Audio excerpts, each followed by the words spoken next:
project was created to celebrate the maritime heritage of Rousay, Egilsay Wyre, and it's part of a much bigger project where lots of different artists from around Orkney have created pieces for the pier waiting rooms for all of the islands. And it was a project run by the Northern Isles Landscape Partnership Scheme and funded by Wessex Archaeology. It's been 6 months, the project has, so the initial 3 months were all of the research. So I spent a lot of time trying to gather community members together, trying to talk to them, find out stories, attend heritage days on different islands, spent a lot of time in the library, in the archives, and then the final 3 months has been locked away in my little studio, working and holding community workshops to create all of the fabrics.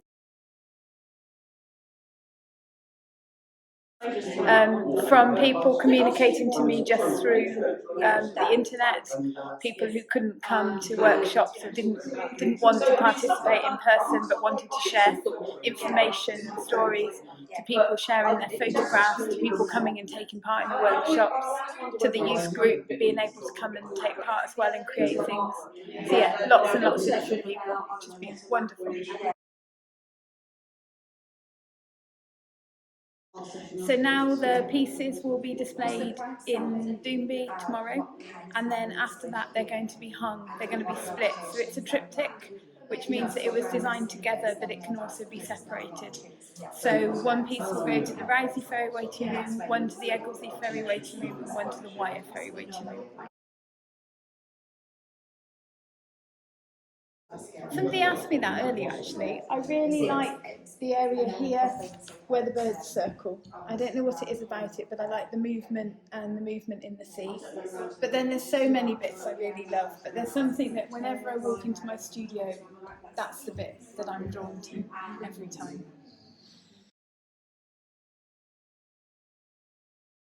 The trickiest bit was all of the waves.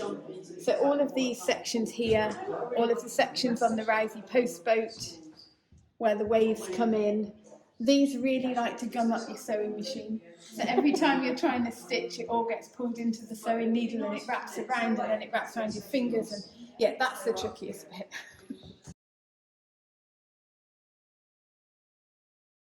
Well, it's tricky really. I have about 55 reels of different colours that are used in it.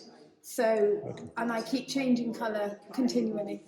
So about every few minutes I change to a different colour. So it's tricky to know how much that will be altogether.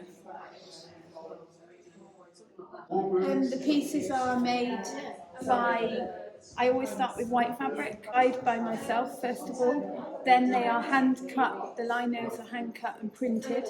For example, up here you've got the captain and his ship, so they're hand printed and then they are then pieced together and put together into the pictures. So if you look at a picture like this, each area has the print on it which creates the pattern after it's been dyed, and then it's cut to create the picture. Then I stitch it, and then after that the paint and detail is added, and that's what takes the time. Ideally I could have done with an extra few months.